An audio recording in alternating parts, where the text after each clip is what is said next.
Hello, my fellow Americans. I'm Bill Lipinski, and this is Two Guys on Politics. And the number one political person I know is Mr. Ray Hanania. And I am Ray Hanania, and I'm always proud to be on every week with the former Congressman Bill Lipinski, who knows probably more about U.S. and Chicagoland politics, something we don't talk about enough. Maybe we should do more of that, Bill. He knows a lot about that, and I'm really proud to be on this podcast, Two Guys on Politics. It's April 10th, 2025, Season 4, Episode 11 of Two Guys on Politics.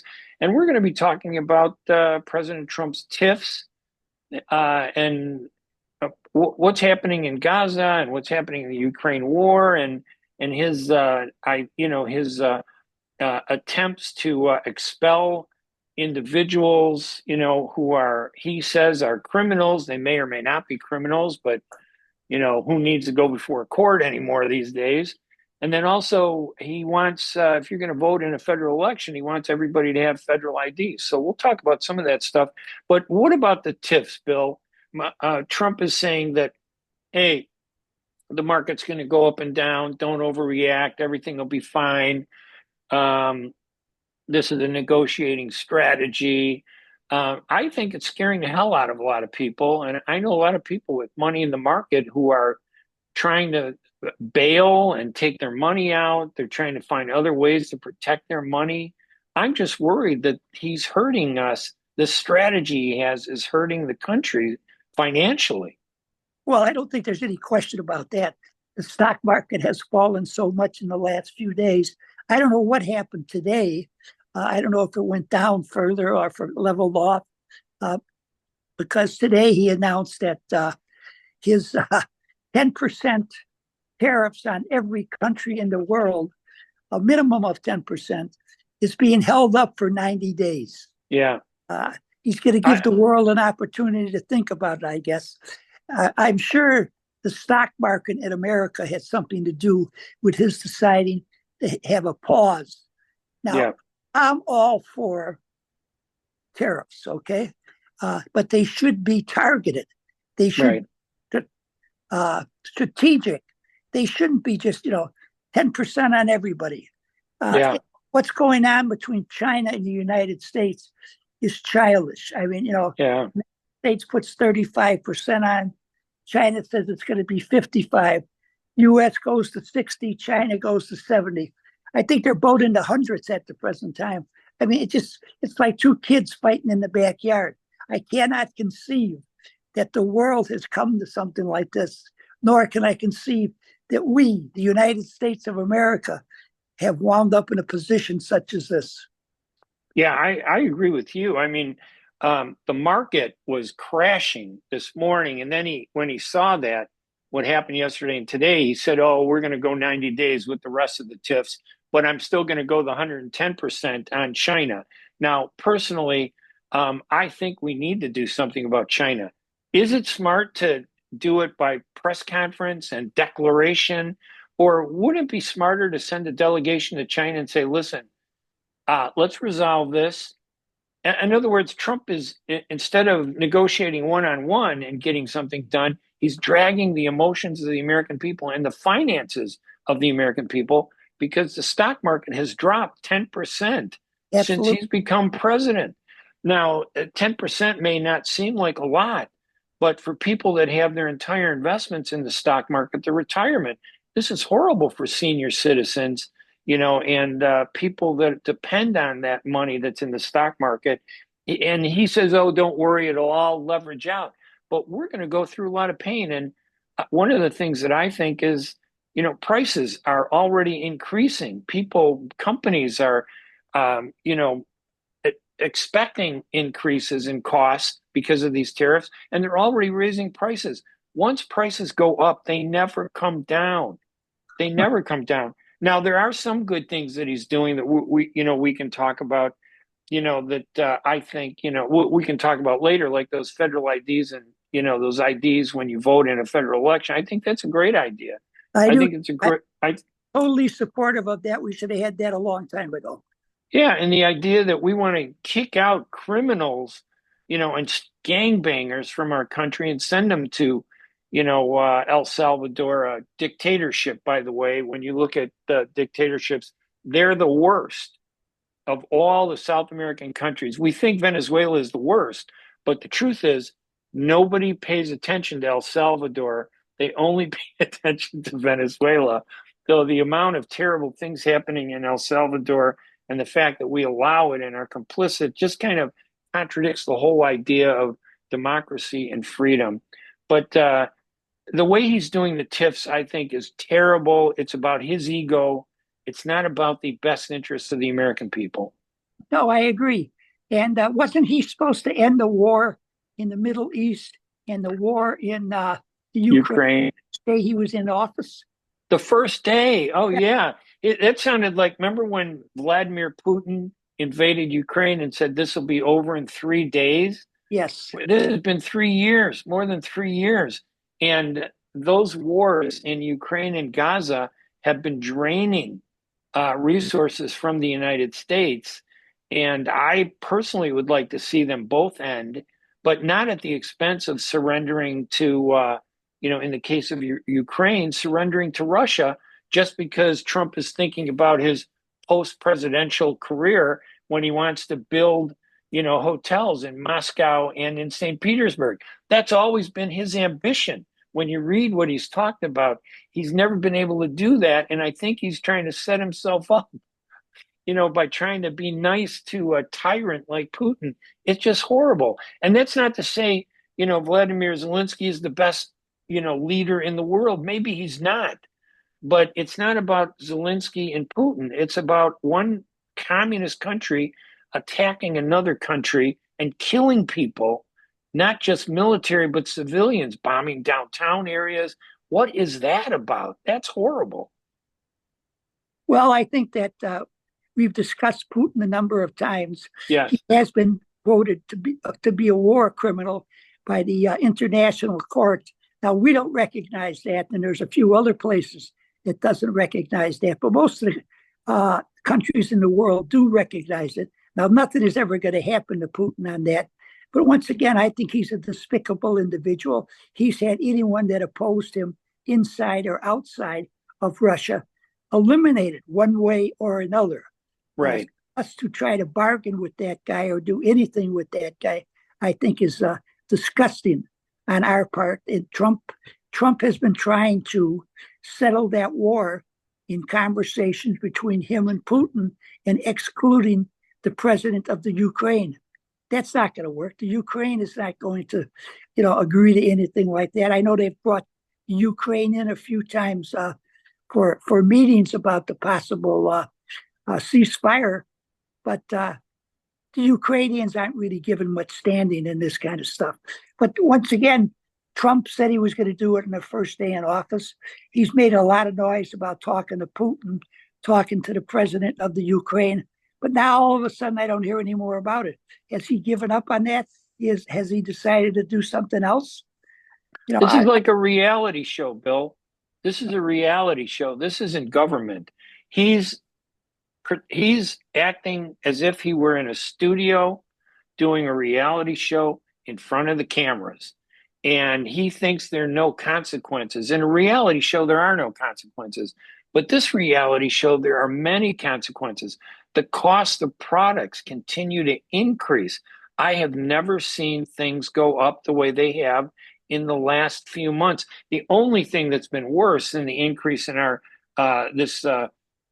increase that we've seen has been the increase in property taxes in Cook County, driven by our Cook County assessor, Fritz Kagi, who shifted the burden from, businesses to homeowners, and property taxes, which are impacted by assessment increases, shot up as much as 100%, 125% in some cases.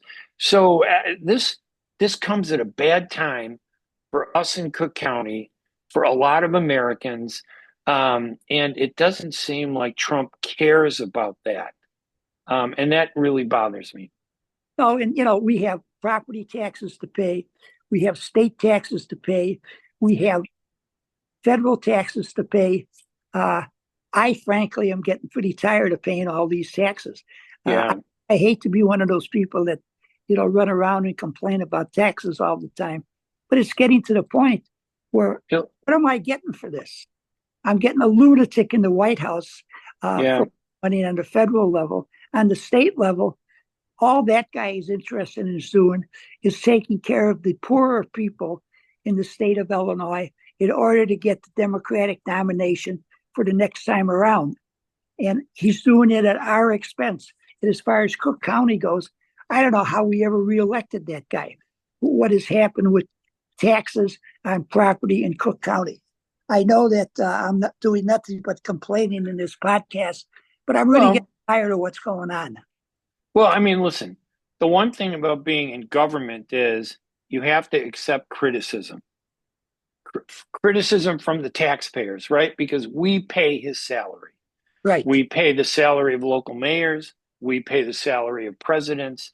They should be more respectful of criticism, and criticism can be constructive if they respond to it properly. The only time it becomes harsh is when politicians ignore the criticism or attack the critics, the taxpayers who are making the criticism, and then that only incites greater criticism because now it goes beyond the issue. It goes into personalities. That's our society is headed in the wrong direction today, and I think it's a big mistake. Now, there's some things that he's doing that I like.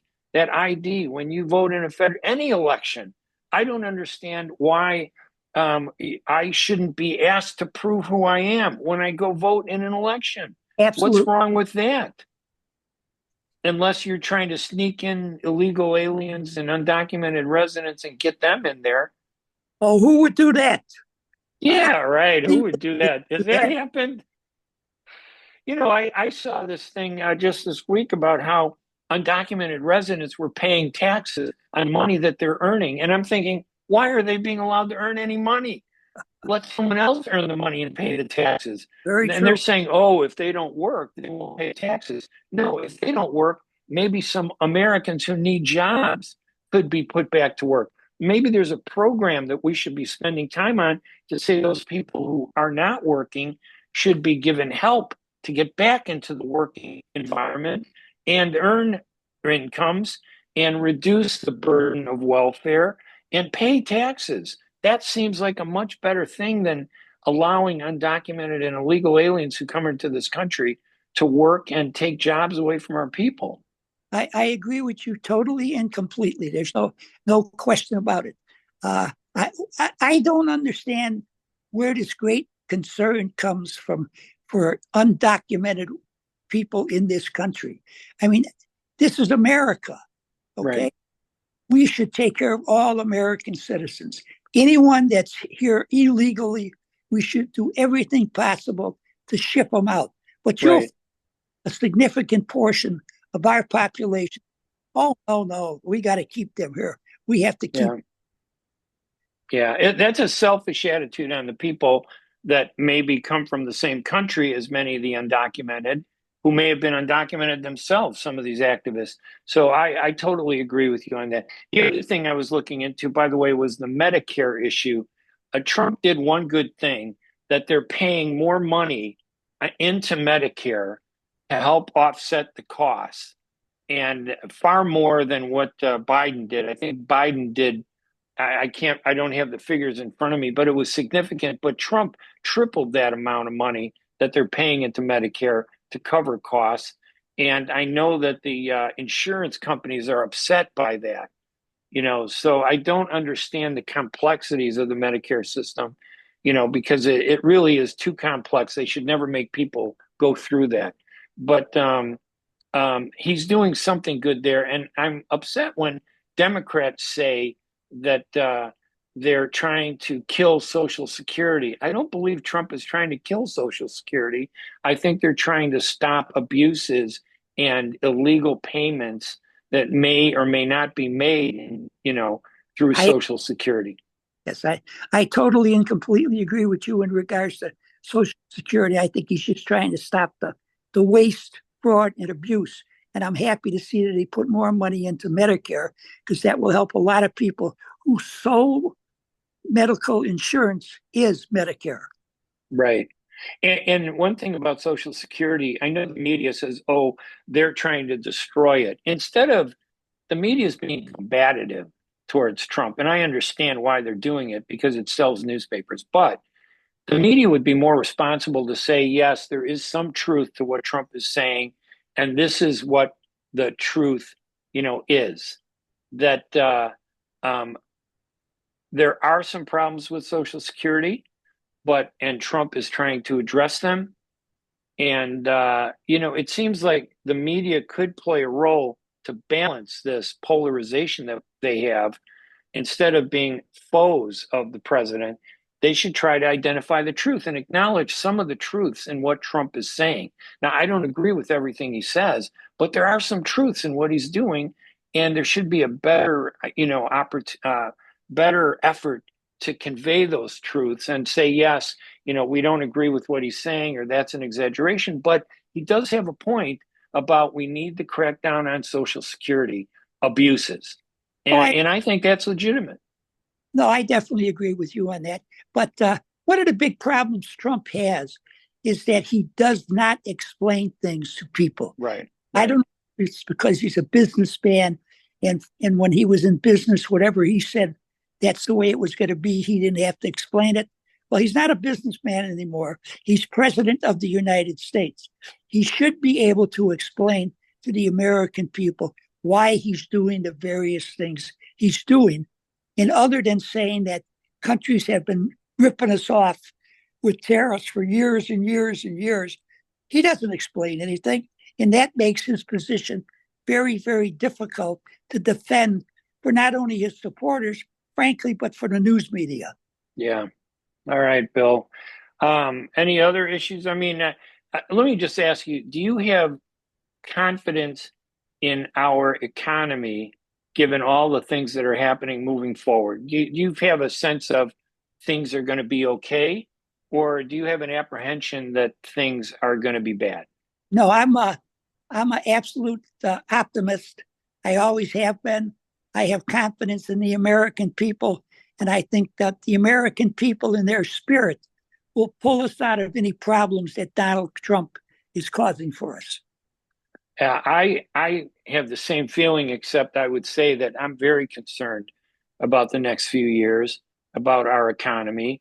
I've heard many people talking about how we could be headed towards another recession because of this uncertainty and the way that Trump is going about addressing these issues. I don't like, going to a car dealership with a bat and telling the dealer that if you don't cut the price down, I just may go berserk on you. I don't think that's a way to negotiate. And I think it causes problems. And I don't have the power to say, hey, just because I threatened you, you're not going to be able to accuse me of a crime because I'm going to beat the heck out of you before you can call the police. That doesn't seem like a good way to resolve any issues or get benefits. I definitely agree. But Ray, I bet that you will see very, very few tariffs at the end of the 90-day period exist. He will claim that he and his administration have met with all these people and they've come to an agreement, on what's going to go on. So we don't need this reciprocity with tariffs any longer. Wait and see. All right. Well, we'll keep our fingers crossed. All right, Bill. I'm Ray Hanania. Until next time, I'm Bill Lipinski, and this is Two Guys on Politics. All right. We'll talk to you next week, everybody. Thank you so much for listening and supporting us. And you would help us if you can share the link to our podcast with people that you think might be interested. We really do appreciate everybody that listens. And we'd like to get a wider audience and get feedback from people. So email us. We want to hear what you have to say. Thank you, everybody.